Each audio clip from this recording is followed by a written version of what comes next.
Do you want a very aggressive opening? Do you want to checkmate your opponent in 13 moves? Or do you want to sacrifice pieces in a chess game? So folks, this is the chess opening just for you to do all those things. So this opening called the Nack-Manson Gambit. So it goes pawn to e4, pawn to e5, knight to f3, knight to c6, and bishop to c4, which looks like the fried liver. Both knights develop with the bishop here, or the Italian game. Any opening that you can interpret it. The knight can go here next. If the knight goes here, we can go to the fried liver. Or there is another opening that is much more brutal than the fried liver and much more solid to not make you lose in the opening. This move is d4. Instead of going knight to g5, try to fork your opponent and try to be countered attack by your opponent, you cannot counter attack by this pawn on d4. When we sacrifice this pawn on d4, or when we gambit this pawn on d4, they will take that pawn on d4. We will go castle our king to safety,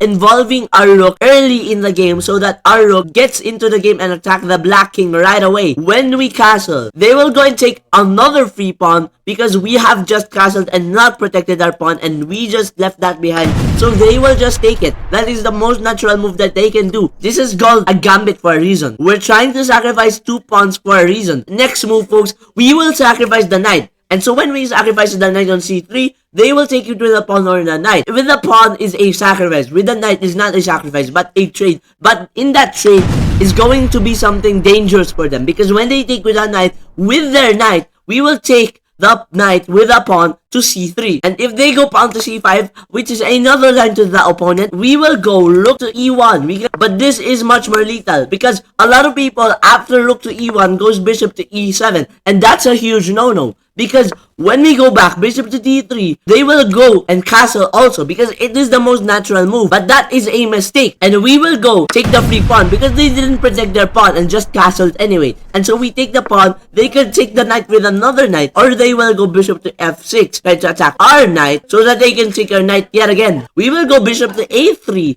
and so they will move their rook out of the way of the bishop right here to rook to e8. And then we will go queen to h5, which attacks the pawn and attacks this pawn, which the opponent will do. He might go pawn here to g6, attacking our pawn, but that's just a blunder because now we'll take the pawn on d5. And so we will sacrifice the queen on d5. And when we sacrifice the queen on d5, they will take it with the queen. I mean, it's a sacrifice. Why don't they just get it? And then we get mate in 2 in move 14. And so when we take the rook, that's a check. They will go king to g7 because that's the only square they can go to. And then we will go bishop to f8. They will move their king here or here. Either works to checkmate them. If they go here, we can checkmate them with this. If they go here, we can still checkmate it with the same procedure of moving the bishop and try to checkmate it with the rook. This bishop covers this square, this rook covers this square, and the rook is checking the king. So it's checkmate on that side of the board. But there are other lines to this brutal opening, leading to more brutal lines. And so folks, when the fried liver starts, please don't go fried liver. Just do this opening instead. It's more aggressive, plus more solid. And so when we gambit the pawn yet again, they can take with the knight when we sacrifice our knight on c3. And so when that happens, they will take our knight.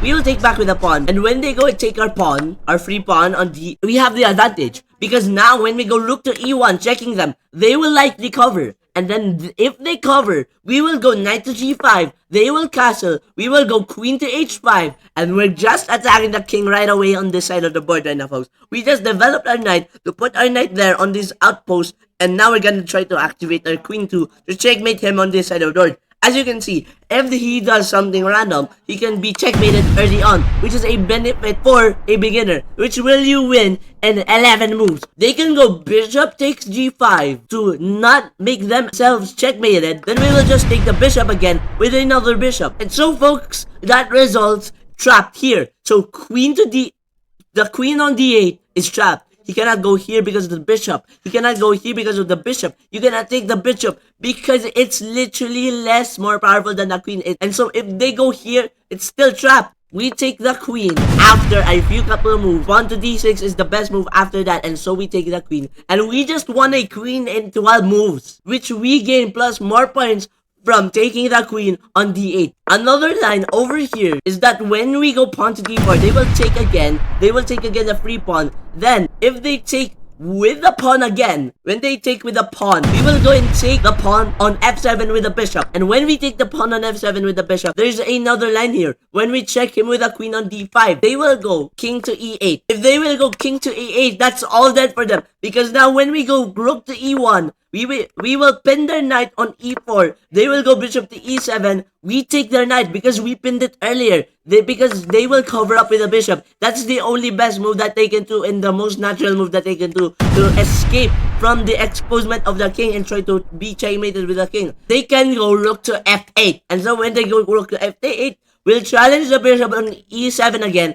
with bishop to g5. And so when they go rook to f7, we take the bishop this time. And now if they take with the rook, it's mate in one because the queen sneaks in like a boss. g8, it's checkmate. What? That's 13 moves of being checkmated by the queen over here. We just checkmated a queen with 14 moves and now 13 moves. That's crazy, bro. There's another line over here. What if they go rook to f8? Instead, they go pawn to h6. Well, folks, we sacrifice the bishop on h6. And so if they take with the pawn, they're dead. Because when we check them with the queen on h5, they go king to f8.